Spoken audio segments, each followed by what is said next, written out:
Doumbia, qui est un ami. Ça fait la troisième ou quatrième fois que nous assistons sur nous.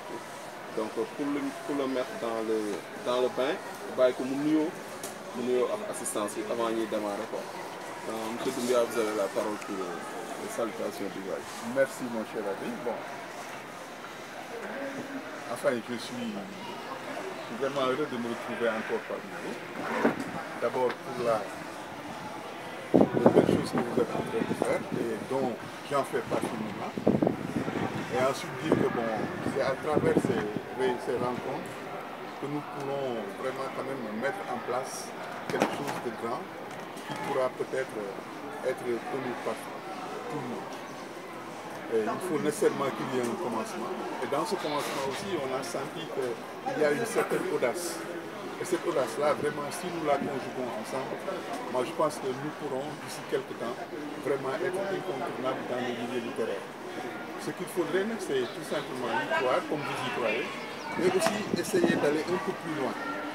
Essayer d'aller un peu plus loin, c'est avoir une touche originale qui nous permettrait vraiment quand même d'avoir notre propre couleur, en quelque sorte.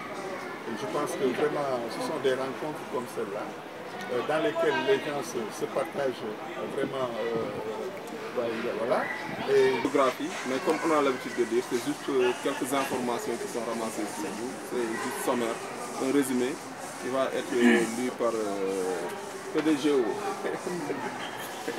Bien. Walindou. Bismillah. Ouais. Bismillah. Doumbia, né le 27 février 1954 à Dakar, a fait ses études à l'école 5 de police, puis son collège à l'école 12. Il fréquente le lycée Blaise Diagne, mais quitte le lycée sans diplôme et passe à l'aventure en passant par la Mauritanie, le Sahara espagnol, puis refoulé à Nouadhibou, revient à Dakar. Il se met à l'écriture. Syndicaliste chevronné, formé par Ibn Djadji, il sera mis en prison pour fait de grève. Mamadou Fakoli Doumbouya a présidé la commission de la société civile dans la stratégie de réduction de la pauvreté. Il est aussi spécialiste des accords de partenariat économique avec la fondation Eben. Pendant 3 ans, Mamadi Fakali Doumbouya a parcouru le monde pour des séminaires. Cotonou, Abidjan, Accra, Turin, Addis Abeba, Bangkok, Abuja, Lagos, on en passe. Il est en outre secrétaire administratif de la CSA 2002 à 2016. Il vit actuellement entre Dakar et Bruxelles. Mamadou Fakali Doumbouya a publié Je l'aime encore en 2001, Cœur en folie en 2007, Aller-retour Dakar-Bruxelles en 2012, La confiance trahie, roman 2017, D'une chambre à l'autre 2017, Le grand chemin 2017. Avec tout ça, vous vous êtes rencontrés à Addis Abeba. Oui, déjà. On est passé par là. Donc, notre série des Mamadou continue. La dernière fois, on avait vu le camarade qui est à côté de vous, mais qui est aussi un collègue, un ami, qui préside d'ailleurs cette assistance, cette structure, les vendeurs du livre. Vous avez tous les deux, et comme votre prédécesseur qui était déjà passé par vous avez la particularité de traîner des surnoms qui sont assez particuliers, je vais dire, pour éviter la répétition. Vous avez un second prénom, Fakali. Pouvez-vous revenir rapidement sur l'origine et le sens de ce prénom? Voilà. Je vous remercie. Bon, moi, les Fakoli en général, c'était enfin, comment on l'appelle, de grands combattants, mais aussi il y avait de grands griots là-dedans. Alors, moi je ne savais même pas que je m'appelais Fakoli, je ne sais pas, moi je m'appelais Mamadou Doumbouya, c'est terminé. Alors lorsque je suis allé à Conakry, en Guinée, parce que mon jeune frère est actuellement directeur général de Nestlé Guinée depuis plus de 10 ans. Lorsque je suis allé là-bas, il m'a amené à Massanta. Massanta, c'est ma ville, c'est la ville de mon père. Et on m'a mis, lorsque nous sommes venus, je me souviens, on est venu la nuit, alors on a trouvé un grand feu là, un feu de camp, et on nous attendait quoi. Alors lorsque nous sommes venus, il y a les gens qui disaient Doumbia, Fakoli, Fakoli Diamongoy, Fakoli Taba, Fakoli Touba, patatatata. Bon, je dis à mon frère, mais c'est vrai que tout ça c'est moi. Alors il m'a dit, mais oui, et c'est de là quand même où je me suis dit, de par la richesse de cette culture que j'avais vécue, parce que je n'étais jamais allé en Guinée, c'est là que je me suis rendu compte que j'avais quelque chose quoi en quelque sorte. Maintenant, est-ce qu'il fallait vraiment continuer avec mon fameux Mamadou simplement, ou bien maintenant prendre cette valeur nouvelle que j'avais et lorsqu'on me disait cela, vraiment j'avais la chair de poule quoi. Alors je me suis dit comme dorénavant, je mettrai Mamadou Fakoli Doumbia. Donc c'est Fakoli, c'est pas Fakali. Ouais, c'est Fakoli. Hein. Pourquoi il y a Fakali? Alors je vais l'expliquer aussi. C'est quand j'ai fait mon premier roman, je l'aime encore, j'ai mis Fakoli. Mais ils ont mis Fakali. Voilà, c'est avec les nouvelles éditions ivoiriennes. C'est en ce moment-là que j'ai eu un problème. Est-ce qu'il fallait maintenant reprendre encore Fakoli ou continuer à écrire Fakali? Bon, j'ai préféré continuer avec Fakali. Donc voilà, c'est comme ça que vraiment le Fakali m'est venu. Et ce qui est bizarre, on le dit, et ça je vais vous faire rire, on dit à chaque fois quand quelqu'un vient te dire Fakoli Diamongoy, Fakoli Daba, Fakoli Touba, il faut qu'il y ait quelque chose en toi qui frissonne quoi. Et c'est bizarre, quelque chose en moi frissonne à chaque fois qu'on dit Fakoli. Le sentiment aristocratique. Non, honnêtement, et j'ai pu comprendre aussi, j'ai pu comprendre réellement, disons, cette fierté que nous avons, nous. Nous, quand je parle de nous, je dis nous, Africains. Lorsqu'on entre dans nos racines, quoi, en quelque sorte. J'ai jamais senti cela parce que je n'ai pas connu mon père d'abord. Hein? Ma mère est partie, en général, comme chez nous en Afrique, quand le grand frère meurt, le petit frère prend... Voilà, c'est comme ça que ça s'est passé. Mais moi, par exemple, on m'a laissé chez mon grand-père. Donc je ne connaissais que mon grand-père et ma grand-mère. Ma mère, je l'ai vue quand j'avais 22 ans. C'est à 22 ans que j'ai vu ma mère. Et quand je suis venu dans la maison, je l'ai saluée et puis je suis parti. Ma grand-mère m'a appelé en me disant, mais viens, mais c'est ta maman. Ah, je dis non, celle-là, je ne la connais pas, c'est toi que je connais. Voilà, c'est comme ça, vous voyez. C'est ça que le mot Fakoli, bon, pour moi, c'est peut-être, comment dire, un sacerdoce, si je puis m'exprimer ainsi, quoi. C'est un sacerdoce qui me donne, au fond, le sentiment d'être vraiment là d'où je viens, vraiment de pouvoir m'exprimer et de pouvoir aussi donner toute ma force pour que ce surnom suive. C'est de la fierté aussi, il faut avoir de le dire. C'est de la fierté, mais aussi c'est une matériel qui est en vie. Voilà, et c'est ce qui fait, c'est ce qui traduit en réalité tout ce qui peut définir l'homme que vous êtes en tant qu'Africain, mais en tant qu'originaire d'un peuple, en tant qu'originaire d'une communauté. Et ce nom-là, c'est en réalité votre propre identité. C'est ce qui explique à chaque fois qu'on le prononce, vous avez la chair de poule, vous avez des frissons, c'est pas un hasard. Donc tout ça, c'est notre recherche à nous Africains, mais malheureusement nous avons tendance à délaisser au profit de la culture tour. D'ailleurs, nous y reviendrons au cours de l'entretien. Mais quand j'ai lu votre biographie, je me suis dit, mais mon grand-là, il a eu une jeunesse qui n'était pas tranquille, ce n'était pas un long fleuve tranquille. Votre parcours scolaire est assez difficile. Il y a un révolté, un révolutionnaire ou bien un rebelle, voire les trois à la fois réunis en une personne. Parce que ça, j'ai cru le sentir en lisant votre biographie. Oui, tout d'abord, il faut avoir le courage de dire aussi. J'étais un poltron, hein, je le dis en toute sincérité. Bon, j'étais un poltron, tout ce que les gens se faisaient, ça ne m'intéressait pas. Non, mais on peut être un poltron tout en étant... Oui, c'est vrai, voilà, c'est ça. Voilà, je ne parle pas de... Oui, je sais, oui. Mais... À la conception du choix. Lorsqu'on a fait l'aventure, lorsque j'ai fait l'aventure, parce qu'au fond, ce n'était pas moi qui avais pris cette option de faire l'aventure. J'ai un ami qui connaît, Dibas, hein? Alors c'est lui qui est fraîchement sorti de l'école hôtelière, a fait quelque chose comme 1 ou 2 ans à l'hôtel d'indépendance. Il a amassé de l'argent, il m'a dit, hey, on s'en va. Je dis, on va où? Il me dit, top, Marek. Alors, de fil en aiguille, je me suis retrouvé à Rosso Mauritanie. Hein? Mais je dis, mais boy, dis-moi, non, on move. À l'époque, les gens disaient, ils move. À l'époque, c'était ça, hein? Ils move, on move quoi. Donc, boy, il fallait l'Indien parce que nous avons l'Indien. Alors, nous sommes allés à Nouadhibou direct, en passant par la Mi-Ferma. Il y a un chemin, il y a un train qui s'appelle Mi-Ferma qui relie Nouadhibou et voilà. Non, près de qui?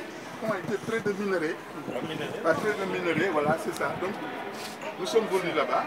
Et comme j'ai dit à Libas que j'avais un oncle là-bas, alors cet oncle-là, nous sommes allés là-bas, à Nouadhibou, et nous sommes venus vers les coups de 1h du matin. Quand nous sommes venus, nous avons frappé à la porte parce que les gens se couchent un peu tard et puis les Sénégalais sont dans une grande maison d'un Sénégalais qui s'appelle Moustique. On l'appelait Moustique, je ne sais pas s'il est encore vivant ou pas. Alors c'est lui qui nous a dit, mais ton oncle habite tout près. Et nous sommes allés là-bas, nous avons tapé la porte. L'oncle, je ne l'avais jamais vu. Je ne l'avais jamais vu. Alors nous sommes allés, nous avons tapé à la porte, une dame en truc là, en pagne comme ça, est sortie en disant, bon, on avait les sacs au dos là, à l'époque quoi. Nous ne fous rien là, comme du sac. Je dis non, man, c'est Ndiaye. Quand moi je suis Ndiaye, je suis Khali Ndiaye. Alors, c'est vrai que cet oncle-là, je ne le connaissais pas. Mais j'entendais tellement parler de lui et on disait qu'il était à Afrique. Quand il est venu, il nous a vus, il m'a salué, mais d'une manière tellement froide. Et je me suis dit, mais on rêve quoi, ou quelque chose comme ça, voilà. C'est pas le bienvenu. Mais dès qu'il faut à Nouadhibou, ça va vous faire rire. C'est les femmes qui commandent. C'est les femmes qui commandent. Alors on nous a mis dans une sorte de, je ne sais pas là, on a passé la nuit, alors Libas et moi, Libas me disait, mais boy, ton oncle là, casse rien quoi. Le lendemain, on nous a mis dehors, mon propre oncle. Et c'est le Sénégalais Moustique qui est d'abord un nom très connu, c'est lui qui nous a hébergés. C'est lui qui nous a hébergés. Et comme Libas était, et c'est là où vraiment le métier d'hôtelier est international, parce qu'à l'époque il y avait ce qu'on appelait la nationalisation des emplois au niveau du Nouadhibou. Donc moi je ne pouvais pas travailler parce que j'étais sénégalais. Libas aussi est sénégalais, mais il était maître d'hôtel. Alors, lorsqu'il est allé à l'hôtel qu'on appelle les Imragwens, qui est en Mauritanie, on l'a pris sur le champ, il était chef de rang, sur le champ. Donc, mais moi, je n'étais pas chef de rang, je ne connaissais rien du tout. Alors, maintenant, il me dit, boy, ce qu'on va faire, c'est très simple. On va louer une grande chambre pour nous, et maintenant, on va voir comment est-ce qu'on va faire. Comme je ne voulais pas être en reste, je ne voulais pas vraiment être... bon, moi aussi, je me suis dit que je vais chercher du travail, mais qui ne soit pas un travail reconnu par le gouvernement pour qu'on me dise non, vous ne le ferez pas, quoi. Et comme ça, bêtement, je me suis coulé sur Nouadhibou. Nouadhibou, c'est pratiquement... Où que tu habites à Nouadhibou, tu peux être à 1 km de la plage, c'est pas possible. Et c'est là où j'ai rencontré des gens qui faisaient le rang près de la mer, quoi, en quelque sorte. Bon, je ne savais pas, je suis venu, j'ai fait le rang comme tout le monde, hein. Je ne savais même pas. Alors, c'était quoi? Nouadhibou est peut-être la mer la plus poissonneuse d'Afrique. Hein. Bon, c'était quoi? C'était des pirogues qui venaient. Quand les pirogues venaient, on mettait des caisses, empilées des caisses. Et nous, ce qu'on faisait, on prenait les poissons pour mettre dans les caisses et les amener dans une sorte de hangar. Maintenant, on ne nous payait pas. On ne nous payait pas. C'est-à-dire que quand tu as fait ton nombre de caisses, la dernière t'appartient. C'était ça notre paye, quoi. Voilà. C'est la dernière qui t'appartient, voilà. Donc, maintenant, quand je prenais ce que je faisais, ça c'était un bateau, c'est pour un bateau, j'ai une caisse. Donc qu'est-ce que je faisais? Comme que la mer était tout près, on creusait pour avoir l'eau de la mer et on mettait les poissons que nous avions eus, on les mettait, ensuite on mettait comment il s'appelle, une sorte de piquet et un truc pour montrer que c'était... Maintenant, vers 18h, quand tu as fini, tu regardes les bons poissons. Les bons poissons, tu les prends et tu vas faire le tour des restaurants qui sont à Nouadhibou, ailleurs, et tu les donnes parce que c'était des Sénégalais. C'est comme ça que tu vendais, il t'arrivait d'avoir par exemple 10 000 francs, par 10 000 francs, 11 000 francs par jour. C'est comme ça que j'ai fait. Et c'est comme ça, avec ce qu'on appelait chez nous pescaille, avec les mains un peu truquées. C'était la première fois de ma vie que j'étais dans une situation pareille, parce que quand même j'ai été élevé par mes grands-parents, et puis, tout le monde sait que quand tu es élevé par tes grands-parents, tu es un peu... Voilà. Donc c'est comme ça que nous avons fait. 3 mois après, nous avions amassé assez d'argent pour aller en Espagne. Parce que vous savez, le port de Nouadhibou, il y a des bateaux qui viennent là-bas. Et ces bateaux-là, en général, moyennant quelques... Ils peuvent te mettre dans les cales pour t'amener, comment il s'appelle, en Espagne. Et nous, après 3 mois, non, après 5 mois, on avait assez d'argent, Libas avait assez d'argent, moi aussi, et nous avons pris un bateau pour aller en Espagne. Le contrat que nous avions avec, comment il s'appelle, le gars qui nous a amenés, c'était qu'il allait nous faire sortir du port. Il nous fait sortir du port, le reste n'est plus son problème. C'était ça notre contrat. Effectivement, il nous a... Non, le port de Barcelone. Il nous a fait sortir pendant 2 jours, je crois. Il nous a fait sortir vers les coups de 10h, 10h30. Mais on était en... Comment il s'appelle? On était en... Comment on dit encore? Les trucs militaires là, en treillis. Bon, hein, ensuite, on avait les cheveux ursus là et tout ça. On est sorti. Mais ce qu'on avait oublié, on avait aussi, vous savez, les cales là. Les montagnes, on avait fait des cales là avec tout ce qu'ici. On est sorti. Et lorsqu'on nous sommes sortis de Barcelone, on a marché un peu et on a vu, comment il s'appelle, non, on a vu une place là où les gens, un jardin public quoi. Et nous sommes venus dans le jardin public, nous sommes assis Libas et moi et nous sommes mis à causer. Mais vous savez, dans un pays, vraiment quand même, dans un pays blanc, quand vous voyez des gens enturbanés, avec vraiment jusque-là, mais vous dites que voilà, à l'époque il n'y avait pas encore de terroristes, mais vous disiez que ces gens-là sont des gens particuliers. Et au moment où nous discutions avec Libas pour voir comment est-ce que nous allons faire pour quitter ici, nous avons levé les yeux et nous avons vu qu'on était encerclés par des flics. Alors, ils nous ont dit passeport, je ne sais pas, ces mots-là. Moi, je n'ai même pas de carte d'identité. Ah bon, alors, bon, ils nous ont amenés tout droit. Ils nous ont amenés tout droit là, on nous a mis en cellule. Alors, mais on nous avait laissé nos bagages. Libas, lui, je sais que tu lui diras cela. Libas, lui, c'est un mancagne. Alors, vous savez, les mancagnes, leur originalité, c'est de faire de très jolies pailles. Alors, Libas, il avait dans sa musette une sorte de pagne là, mais c'est tellement bien, c'est tellement joli. On nous a mis en cellule. Alors, nous sommes restés et puis on nous a donné à manger, on a mangé.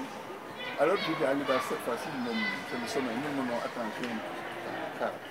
Après, de sa musique, il a sorti ce pagne-là et il l'a mis comme ça, juste devant la cellule. Quoi. Mais ce qui est bizarre, les gens étaient venus regarder le pagne, quoi.